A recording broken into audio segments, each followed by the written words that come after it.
আমার গায়ের রং দুধে আলতা ফর্সা না, তবে যে আমি কালো এমনও না।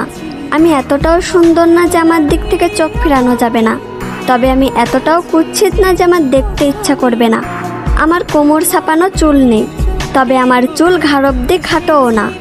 আমি হয়তো অনেক সুন্দর রান্না করতে পারি না, তবে যে আমি মোটেও রান্না পারি না এমনও না। আমি হয়তো সবসময় সাজুগুজু করি না, তবে যে আমি মোটেও সাজি না এমনও না। আমি হয়তো সব কাজ গুছিয়ে করতে পারি না, তবে যে আমি কাজ করতে পারি না এমনটা না। আমি হয়তো ওভার স্মার্ট না, তবে আমি স্মার্ট না এমনটাও না। আমি হয়তো সব কিছু সুন্দরভাবে বোঝাতে পারি না, তবে যে আমি কাউকে সম্মান করতে পারি না এমনটা না। আমি হয়তো পদ্মাশীল না, তবে যে আমি বেপদ্দায় চলাফেরা করি এমনটা না। আমি হয়তো সব দিক দিয়ে পারফেক্ট না, তবে কারোর জীবনে আনপারফেক্ট এমনটাও না।